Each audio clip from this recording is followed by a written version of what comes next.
Welcome back, Sales Heroes, the podcast where we celebrate women trailblazing their way through sales. I'm Angie, and I'm thrilled to co-host this with my very dear friend, LaDonna. Hey, girl. Hi, Ange. Hi, how are you? I'm good. How are you doing? It's so good to see you. I love that color on you. Thank you. Yeah, I'm good. I'm good. Life is good. We're busy working, right? Getting all the things done. Summer, so it's beautiful here. Traffic's a little more in Portland because always when it's summer, and they're completely closed. This is kind of crazy if you're in the Portland metro this coming weekend. I think I got to look and see exactly when it is. They're completely closing This I-5. weekend. This weekend, right? Yeah, Like the fully whole thing. closing I-5. Northbound, southbound, both directions. This It's blows wild. me away. I think there's one day that we're driving back up. And so it'll be interesting to see how slow the 205 is, because I think we come up Sunday night and it's closed. So it'll be interesting because that's the only highway through now, right? It will be the 205. Yeah. So You it'll be can take the interesting to back see. road from Salem. It's beautiful. It's all in the country. Yeah, that's not a bad idea, right? And then just come Yeah. across it. Well, because then you could come across at 84, right? Yep. Everyone's that's like, a good where's idea. 84? Where's Yeah, Salem? sorry. So, okay, yes, we're at. Hi, so everybody. I'm good. We're great. Good, We're great. It's got your good. I had a super busy week. This is my travel week. So I was like Portland, Seattle, Oakland area, which I'm surprised I went there after the time my car got broken into. Remember that? Oakland is then dead to me Yes. until this trip. But then I went Oakland to Denver back to Portland. So this is my week of just really hitting the road and getting in front of people. And as exhausting as it was, I take emergency every day to not be sick. Knock on wood, I've not been sick. But it was so good to see customers. It's so good to see prospects. Selling in front of people truly is where my passion lies. So yeah, it was a busy week, but it was good. But I'm super excited to be here with you today on this one. Same. So today we're diving into a topic that many of us know all too well, the overwhelm. I mean, exactly what Angie was just talking about, all that travel. I have a major freeway system closing, overwhelm that women in sales often experience. It's a real challenge, but we're here to share strategies and insights on how to conquer it. And Yeah. Angie and I spend a lot of time on this podcast sharing things that are really personal development related. And because we both have a strong passion for you setting the foundation as a sales rep to be your best self, right? It's important, especially as a female in sales, to always be working on your evolution, always be working on your growth. We're never at the precipice of the best that we can be. Things change.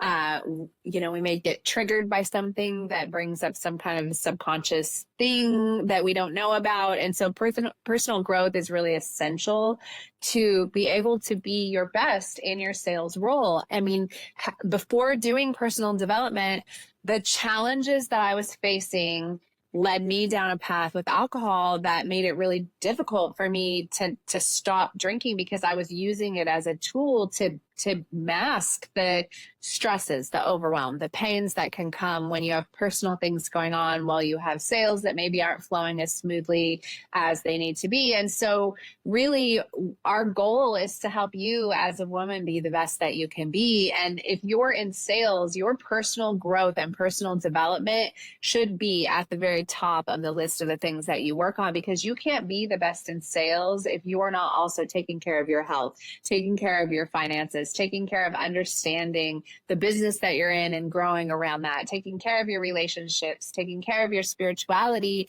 And all of that, me saying all of that could have you going, holy crap, I'm overwhelmed. Yeah, right? absolutely. So we want to be able to give you the tools that we've learned and things that work for us. And sometimes what works for me is different than what works for Angie. We want to be able to share on this podcast things that will help you with your personal development, your personal growth, so that you can maximize your sales and be the best salesperson that you want to be. Yeah, totally. You nailed it, right? Sales is super demanding. We all know this. I have someone that once said, you have the ability to make doctor-like money, right? Without the liability, of course, but it does not come without a price. I mean, it's so demanding, juggling targets, clients, personal life, all of that can at times be a super uphill battle. And that's why this is so important, I think, for us to talk about and why it's important.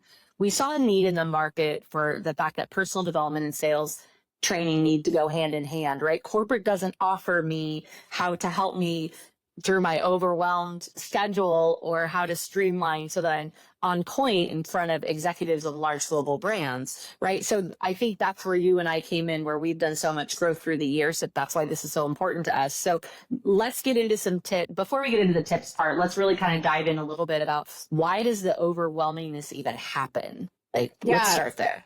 Yeah, for sure. One major factor is high expectations that we may place on ourselves.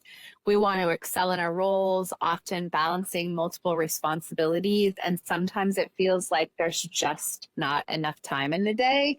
And, really like releasing the expectations while still accomplishing goals. I'm 53 years old, and that's something that I feel like I've finally just kind of gotten to a place where I am better at. Like I love myself. I have a lot of acceptance for myself. I'm having to learn how to do great and have some stillness and then accept the stillness, because it's important, as I was talking about those other factors that you need to be factoring into your life as a sales rep. I also need to be nurturing my relationship with my husband. We're blessed enough right now that we get to co-work together, which has been so great. He has his own lines. We get to share clients. So we share appointments oftentimes.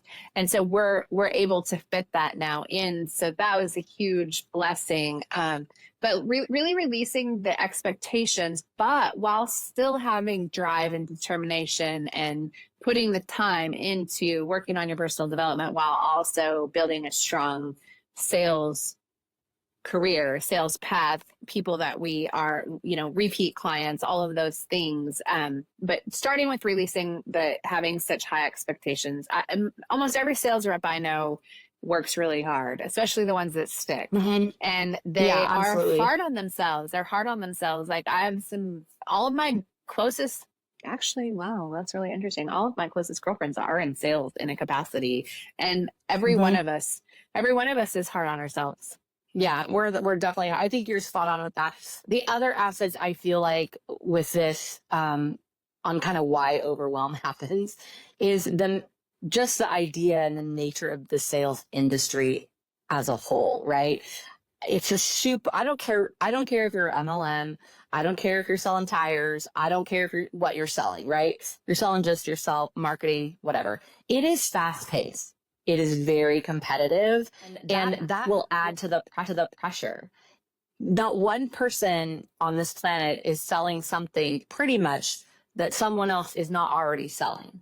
Like, think about that for a second. If you're selling toilet paper, how many brands of toilet paper are there out there? Paper towel, how many brands are there? I'm shocked sometimes when I see paper plates. How many brands of paper plates are there? The competition of what you're selling is huge, right? There's so many people coming around you and being noisy. So I think the industry itself is noisy, it's distracting, it's competitive, and the pressure. So the element of dealing with rejection and maintaining a positive mindset is super hard. It's really, really hard to do that in this industry. So that's why I think comes right back to what you were saying about personal development. Right. It can be really challenging. And for women, there can be additional layers that men may not face as much, such as breaking through the glass ceiling, dealing with gender biases, balancing work and family life. I know that there are many men that take a bigger role in balancing family life, but women are the ones that almost always are. It's those quiet things that are the responsibilities in a household that women just take responsibility for more. And those things can create so much overwhelm. It can be really a lot to handle. And it can feel sometimes like too much to handle, which can cause paralysis in our jobs. Absolutely. And I think it's interesting because we're both in corporate. And I think it's interesting too, because my daughter just turned 29. And as a mom, most of the time a single mom, working multiple jobs, I've never really ever thought that I could just go to my boss, no matter all the bosses, the good ones and the bad ones, and say, hey, I'm pretty stressed. I got a kid at home. I'm single income earner. I just need like a half day. Like, I just got to regroup. I never really felt open and welcome or allowed to do that. In my mind, I always thought, being a young mom in my 20s in the 90s, I just thought, you just handle it. You just do it. Well, that's a bullshit thing, I think, to say anymore, because you don't have to just handle it anymore. But I think it's so accepting of the fact now we work from home, whether you have 3 dogs, 4 kids, husband, no husband, it doesn't even matter. Life is still chaotic and stressful. And I think that this is where we're trying to help change culture in corporate companies, right? Yes, the mental health train is here. That is awesome. But there are so many women in sales that have so many responsibilities on their plate, and we don't get a pass. We still have to show up to forecast calls, call a number, sell product, make it happen. You still have to do all that. There's no excuses. Like, no one gives us those passes. I'm not saying that men get those passes, so that, don't everyone put me on blast there.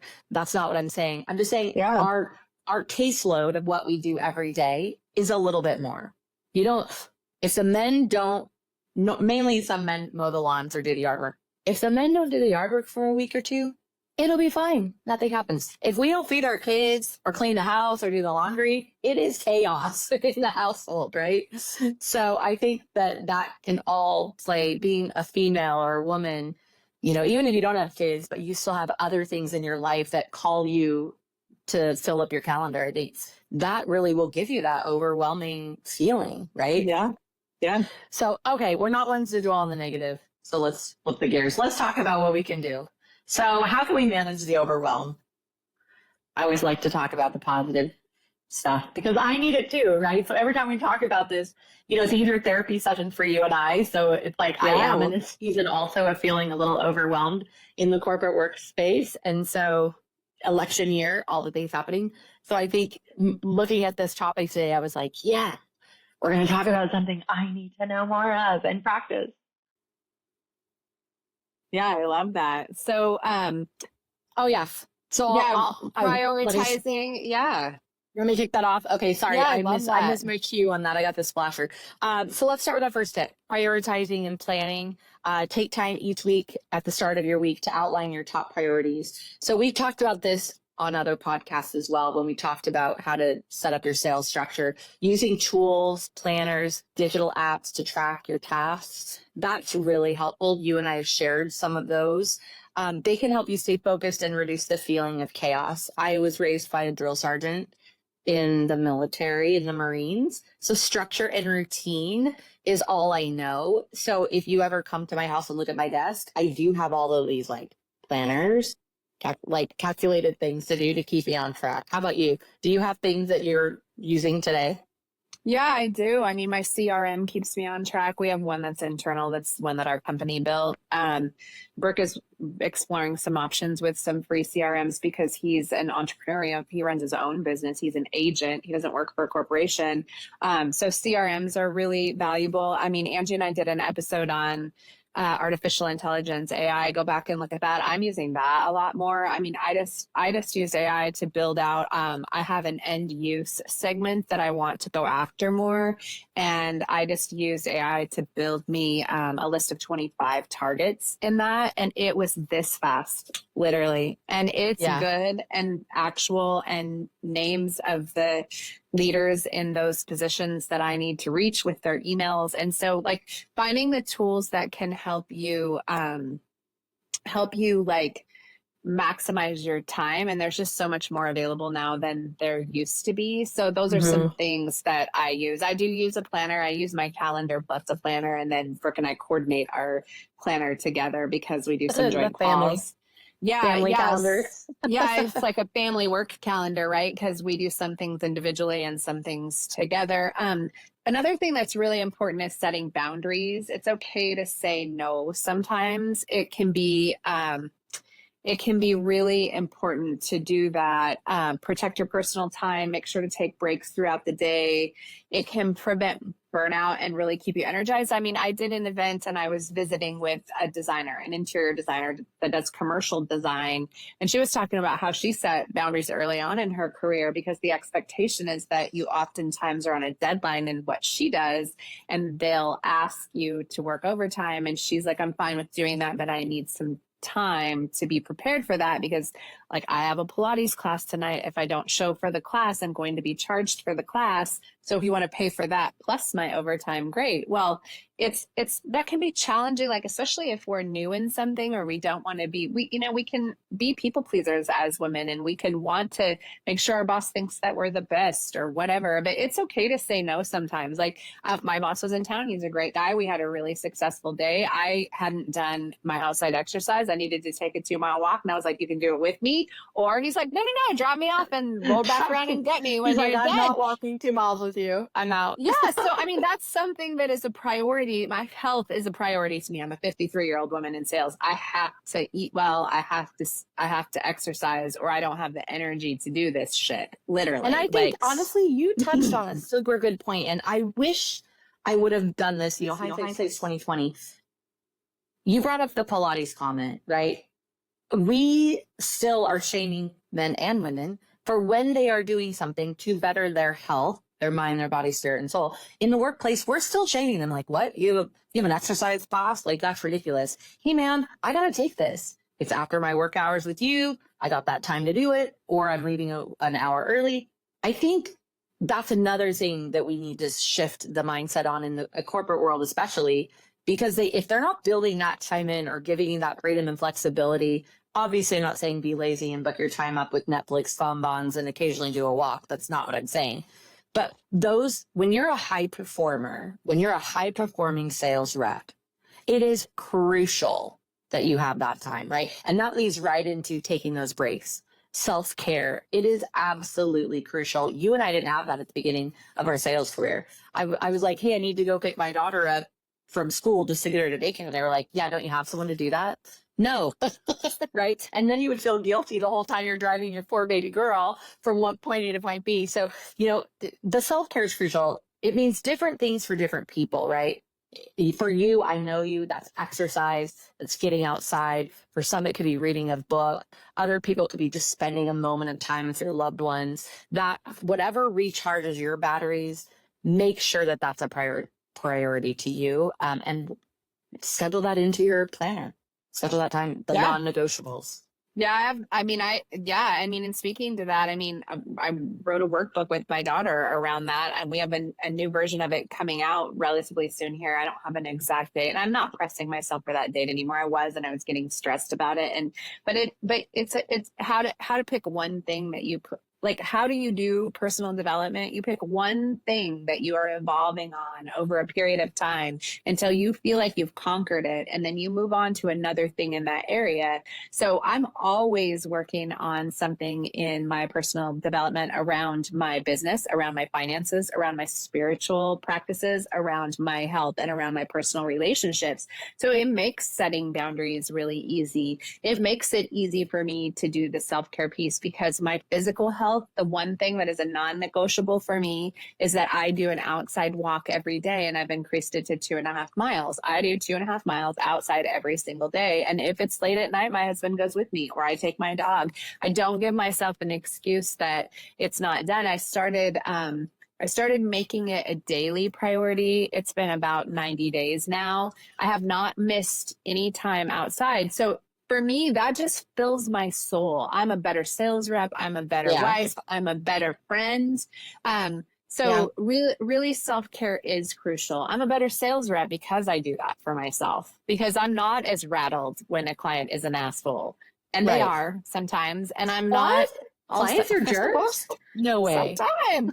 Yeah, right. Like I'm not emotionally tied to their behavior. That's their behavior, unless I've done something wrong, which sometimes things get missed. And of course I would take as a sales rep, take full accountability and responsibility for the things that you can correct and correct them. That's important. But that integrity piece. So, really setting boundaries is important. Self-care is important. I think I hit it all in that. Is there anything else that you feel like? No. I think another point on that is seeking support. I think that's one that that we really kind of want to touch on too. And we can flip our script on this one. And so seeking support is so important, because if you don't have those sounding boards in the industry, you will stay overwhelmed. And I'm not talking about people that are just in sales. I call my mom almost every single day. She has never been in sales. Well, it's kind of in sales, but not really. She's always had her own business. And so she doesn't understand kind of where I'm at, but she's a sounding board for me. She's a sound person. I trust her. I believe in her advice. So definitely don't hesitate to reach out to your mentors, your colleagues, your friends when you do feel overwhelmed, because sometimes just talking things through can totally provide you clarity and release. Yeah, definitely. So, and if you don't have that, find that, right? Like Angie and I have that in each other. We have that in other friends I mean, I know immediately who I'm going to call based on what the challenge is that is presented to me if I need some help and advice walking through that. And then, and then that support in, like, I know I talk to Tammy as much as we can on Fridays. Angie and I do this podcast together, so we know we're connecting. It's like making the priority to know who those people are that are your support, that can give you that strong sense of balance and help, and really leaning into that. And then the next is continuous learning. So do you want to touch a little bit on continuous learning? Yeah, continuous learning, right? Equipping ourselves with the skills and knowledge. This was not something I was always very good at. And so I had to really work myself up to this personal development piece. Really not boosting. Okay, let me start over. So this not only for me helps me boost my confidence, and it'll give me the knowledge I need to kind of overcome whatever I'm facing in that moment, but it's going to make me more efficient at my job, and it has made me more efficient at my job. So I listen to audiobooks. I'm dyslexic. It's hard for me to read. When I do read, it takes me like twice as long as everybody else. So I like to listen to audiobooks. I listen to podcasts, webinars. LinkedIn is a great resource for that as well. So that's kind of what I do for continuous learning. But I also get advice from my peers, which is you. One of them is you. I'm always asking, like, what are you reading? What are you listening to? Or you now know to send me, oh, this is what Angie's going to love. And then so you just now send it. So when you get with your tribe, and if you don't have a tribe, that's what we're here for. Join our tribe. We want you to be part of ours. Ask us. We will point out some really great content for you guys, and books and podcasts for you to work around that. But that continuous learning piece, it doesn't have to just be personal development. I do a lot around sales and like closing a deal, or like high level executive conversations, things that I don't do all the time. I'll do a lot of personal development around that and just try to hone my craft a little bit better. Yeah, totally. We're both reading Gary Vee's book right now. And So good. It's so good because it stretches my mind, right? Like social media and free advertising platforms. I mean, as sales reps, I mean, how do we get ourselves in front of people more? How do we get people to recognize that we're available to help them in a digital platform with free advertising? I have always sort of left that up to the corporation I'm working for. And what I've learned is that my personal branding is equally important. And so how do I get great at that as a 53-year-old woman? I mean, you got to learn, and you got to learn from people that are doing it well. And he's freaking brilliant. So I had read Jab, Right Hook. Yeah, that's how that, I read that one a long time ago. And so this is like a reface of that. And I'm only about a quarter of the way through, and I've already like implemented some things, like changed some things on my LinkedIn a little bit. Like, I mean, we're on the Portland Airport project, and we haven't done much marketing around that as a company. And so I'm going to do my own personal marketing around that, because the Portland Airport has a cult following. Like, it's nuts. Like, why am I one of the largest airports in the nation, which is wild to me. I think it's because of the way it's spread out and the size of the acreage. But I think carpet's famous, right? And so the although carpet I have a negative thing on that carpet, by the way. It's hard to roll your traction. If anyone goes through the Portland PDX airport, you will agree with me tenfold. Rolling your luggage, no matter how light or how heavy, on that thick ass Portland iconic carpet It's crazy. So I keep bugging LaDonna on behalf of all of us to please tell the manufacturer to make that carpet thinner for our rolling bags. Well, that's my manufacturer, and we can't because it's built on specifications from architects. So as much as we would love to, we can't. I want it So so. I know. They need I to mean, help we have Limited options concierge that are roll well, your it's not limit. always the best option, right? Like Yeah. we don't always. But anyway, my point in that is that you really need to be continuously training yourself to be able to be the best at what you do. And things change and evolve now quicker than they ever have before. Right. So yeah, just with that, just remember, just always be investing in your own development, your own career development, and not all corporations will provide that to you. Right. And, you know, it's interesting because I meet a lot of people who saw what we're doing with the podcast and stuff like that. And a lot of people are like, oh, I don't really have time, or I don't really like to listen to podcasts, or I'm like, hey, that's cool. It's not for everyone. But it's interesting to me when I run into people and they roadblock themselves by saying, yeah, I don't really know how to do that. And I said, the cool part is we have this new thing in the world called the internet. And it's amazing because whatever it is you want to know how to do, how to put, you know, applesauce back in a jar, you can Google it and it'll tell you how to do that. Right. So it's crazy to me that in a world, we are now in a personal development world where you can get access to any information on any topic in any manner at any time. So if you're a visual learner, you got YouTube, right? If you got podcasts for the people that want to hear it while they're driving. So it's shocking to me that I'm still running into people and they're just kind of, woe is me. I could never learn how to do that. I could never be as successful as this and that, whatever.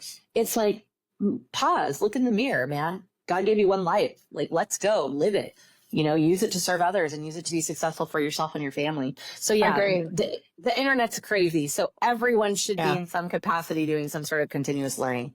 That's totally. Our soapbox. That is a good soapbox on that one. And to add to that, mindfulness practices that can be really incredibly helpful. Techniques like medication. That was a funny slip. Anyway. Meditation. We don't judge. No, you're on medication. We don't judge. If you need it, that's your deal, right? Anyway, it can be really helpful. Techniques like meditation. For me, it's prayer coupled with meditation, or even simple deep breathing exercises that can help you stay grounded and present, reducing anxiety. I just reread The Untethered Soul, and then there's like a sequel to The Untethered Soul that I just did, and it's on mindfulness and emptying that space. Like, what are the conversations that you're having in your own mind? And when you start really, it agitated me because I'm like, oh my gosh, I do this. Heather calls it the monkey. My friend Heather, I reference her a lot. She's in sales also. She calls it the monkey mind. Like, why are we spinning on things that don't matter? And if you practice mindfulness as a sales rep, you will be a lot more contented because we are in a world that is more polarized. We're more divided. It's more divisive. We have a difference in opinion about one thing, and it creates all kinds of conversation and controversy, and it doesn't need to. And so the more neutral you get in your mind as a sales rep, the better, because you are not going to please everyone. You are not going to close every deal. So if you get really strong and healthy in your mindset, it will just make it easier for you as a sales rep to be successful, because you won't get caught up in 4 days of letting your mind go crazy about what didn't go right with that, instead of really focusing on the joy of what is presently in front of you. Right. Absolutely. That's such a good point. You know, I started doing this 5-5-5 breathing method, and it wasn't for meditation and calmness. It was for blood flow. So, you know, you breathe in through your nose for 5 seconds, hold it for 5 seconds, breathe out, exhale for 5 seconds. And that is to circulate the blood flow in the body, is what I read. And so I started doing that, and it's really been providing me, I've done it only for about a week, but it's amazing because it really provides me some more mental clarity. And I can definitely feel a shift in just some things internally because I have my blood flowing through my body a little bit more. So I think that meditation piece is really good as well. Another approach is breaking down goals. We've talked about this. We always will talk about this. large targets seem extremely daunting. You know, at the first of the year, you get your account list and your quota, and you're like, holy crap, how am I going to make this happen? And if you're an overachiever, then they overachieve your number the next year. So it's kind of a catch 22. So breaking them down in smaller, manageable tasks, that's extremely important to kind of make you not be so overwhelmed. And then also, we always talk about this, celebrating our victories along the way to keep you motivated. And a victory can mean you made 5 outbound calls today. It could be you showed up at someone's office just to give them your business card, right? So it doesn't have to be a huge task, but definitely celebrate your victories and your little wins. You and I do that every single day. And at the end of the day, if I haven't celebrated a win, I try to talk to myself in a positive way to say, okay, girl, like you're laying in bed at night. What did you do good today? Or what did you achieve today that you wanted to? And that personal self-talk is really what's changing things for us as well. Yeah, I love that. It makes big goals feel less intimidating. Let's not underestimate the importance of a healthy work environment. Surround yourself with supportive colleagues and foster a positive atmosphere. This can make a huge change in how you handle stress. And you can insulate if you have people that are not healthy for you. Just know that you can insulate. You don't have to be in association with everyone that you are in a career with. Yeah, absolutely. We both have had to draw some boundaries around that. Remember, everybody, overwhelmingness of life, it is part of our journey, and it's okay to take it one step at a time. I promise you we'll get through it. Yes. That's a wrap for today's episode of Sales Heroes. We hope these tips help you tackle the overwhelm and find balance in your sales career. Yeah, and you guys remember, you're not alone. We are here for you. We're all in this together, supporting, lifting each other up. But until next time, keep shining and keep selling.